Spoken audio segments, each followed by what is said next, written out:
In the last video, we have seen that slot and filler structures are of two types, weak slot and strong slot. In this video, we are going to see the semantic net, which is the first kind of weak slot and filler structure. Before we go to the next slide, please remember that attributes are nothing but slots and all the values are nothing but the fillers. So, semantic net, in semantic net, the information is represented as the set of nodes connected to each other by set of labeled arcs. So, these are all the set of nodes which are connected to each other with labeled arcs. There are arcs with the labels. So, this is nothing but a semantic net. Now, what are these nodes? These nodes, they represent various objects or values of attributes of the object, or they may even contain something called as a class name. Whereas the arcs, they represent the relationship among the nodes. So in this particular figure, you see mammal is a class, person is a class. How do you know they are classes? Because they are connected with is-a relationship, and is-a relationship says that the inheritance over here, the relationship over here is a superclass and subclass inheritance relationship. Similarly, Jack is an object of person class. We know it because of this instance relationship.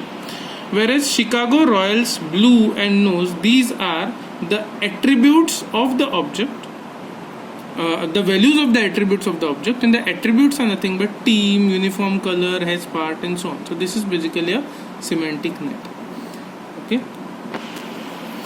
Now in this network, we could use inheritance to derive the additional information. We have already seen. It is obvious that Jack also has part called as nose. It can be easily inferred over here. Now how this inference happens? So this inference happens because of something called as intersection search. One way to find the relationship among the objects is to spread the activation links out from the two nodes and find out where it meets. As an example, what is the relationship between Red and Liverpool? So what we need to do is, we need to spread out the activation links from the two nodes. Which are the two nodes? Red and Liverpool. So you spread the activation from here, you spread the activation from here, okay? Where they meet on a common node called as O1, okay? So read it as red is a uniform color of O1, and Liverpool is a team to which Owen belongs. So this is a relationship between Red and Liverpool. They are related with respect to a person called as Owen. Now, the problem with this particular semantic net is, okay, to represent this kind of graphical structure, the predicates have to be always binary predicates. But sometimes the predicate is found to be a unary predicate. For example, Marcus is a man can be written like this, man in bracket Marcus. Now this is unary predicate because within the bracket there is only one attribute, there is only one argument called as Marcus. So this is unary. So it is always necessary that such unary predicates have to be converted to binary predicates. So this can be converted like this. Marcus man can be written as Marcus is an instance of man. Marcus is an object of man. So this unary predicate can be converted into binary predicate with the help of instance relationship. Many a times there are more than one arities present. For example, in this particular predicate you see score India Australia 4.1. So it is India scored against Australia 4 out of 1. Out of 4 matches 1-1 or something like that. It's a score. In these cases, how to convert n array predicate to binary predicate? It's very simple.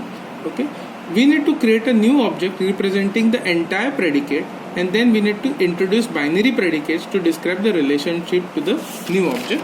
So let us see how this can be done. The predicate over here is score. Okay, now basically this entire we need to create a new object representing the entire predicate. This entire predicate is with respect to an event, that is cricket game. So I create a new object called as EV1. And what is EV1? EV1 is a cricket game.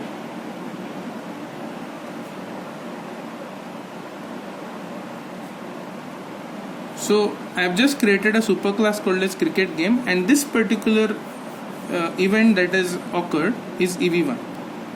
Now to this new object we have to link 1, 2 and 3. So one value will be India,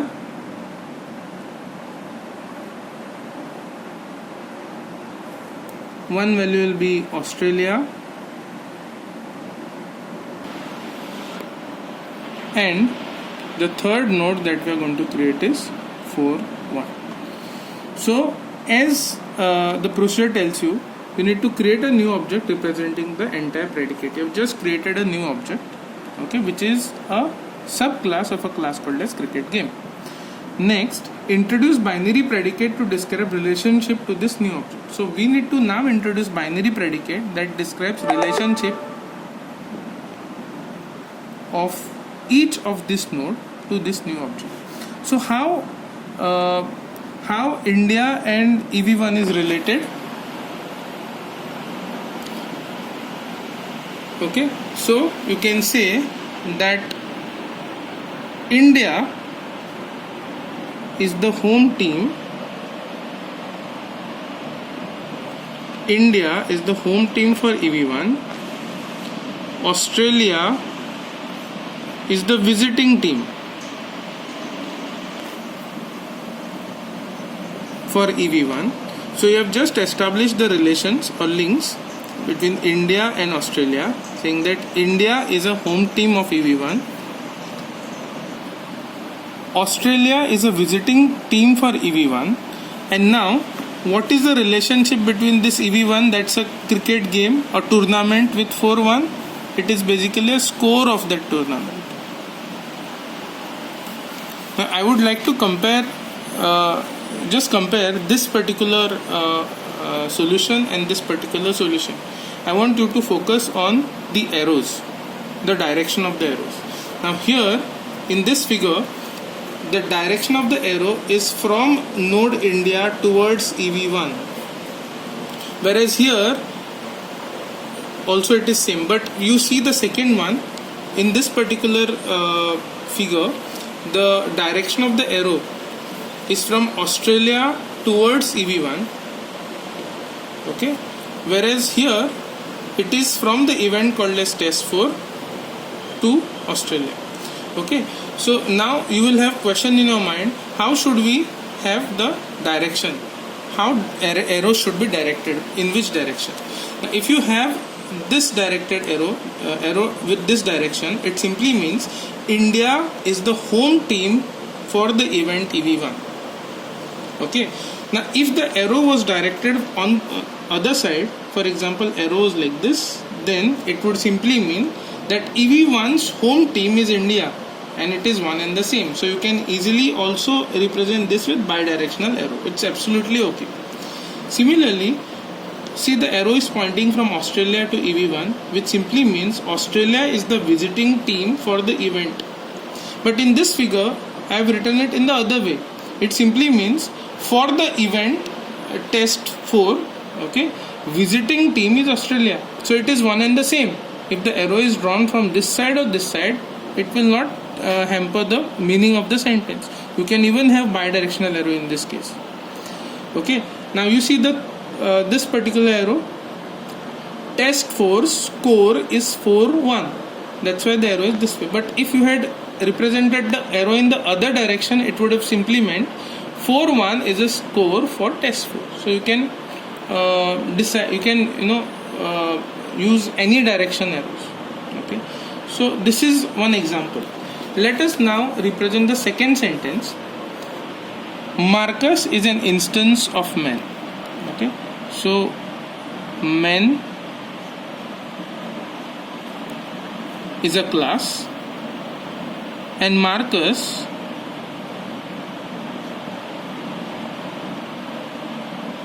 is an object, and how they are related? Instance. be very careful.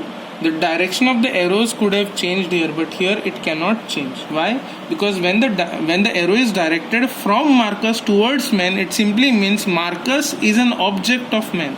But if you had written the arrow in the other way around, it would have changed the meaning. It would simply mean that man is an instance or object of Marcus, which is wrong. Okay. Now, see the third example. John gave book to Mary. The predicate can be written like this: John give Mary book.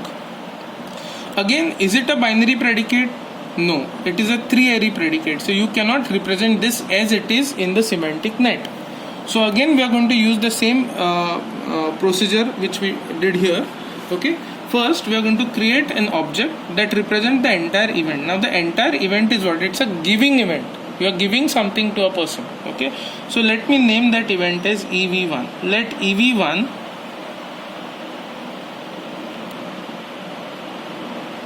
is a give event.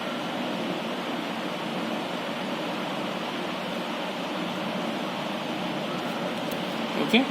And now to this new object called as EV1, I have to link John, Mary and book.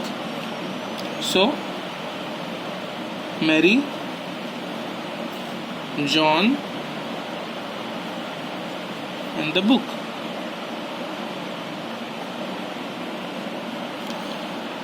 Now let's try and find out what the relationship with this give event. Okay.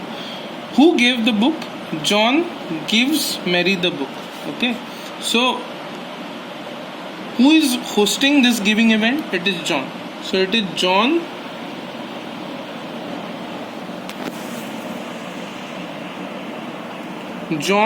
hosts giving event. Who is the what's the relationship between Mary and the event? Mary, you can say, is a beneficiary of the event.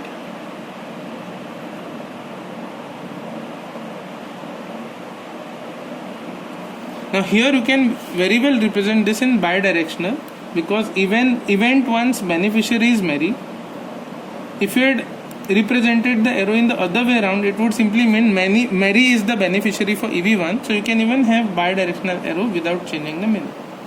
But here I have written hosts, so the arrow should be like this one. If I had just written host, then it could be bidirectional arrow. What's the relationship between giving event and the book? Book is the object which was involved in this give event.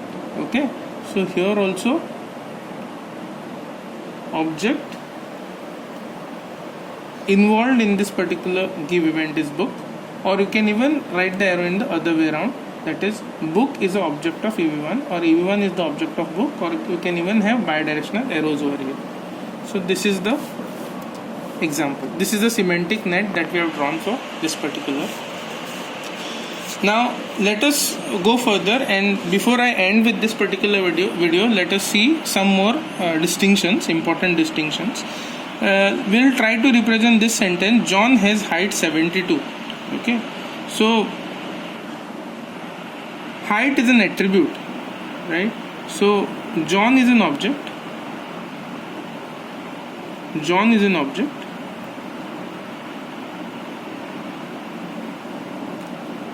Now, what is 72? Height is 72. So, how we are going to write this? Okay, 72 is the value of some attribute. And what is that attribute? It is height. Okay, so John has height 72. But if the sentence is John is taller than Bill, how will you represent taller than? Okay, so John, we'll write the same thing. Let's say the height of John is some value h1.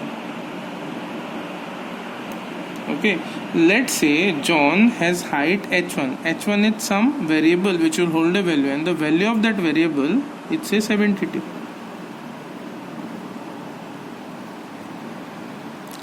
Bill will also have some height. So let's say the height of Bill is h2. And John is taller than Bill, it simply means that h1 and h2, what's the relationship? Greater than h2. So this is the actual meaning of John is taller than Bill. John has height h1, value of h1 is 72. Bill also has some height h2, and h1 is greater than h2, which means that John is taller than Bill. Okay, this gives you the actual meaning. Taller than cannot represent it in a right way. Thank you.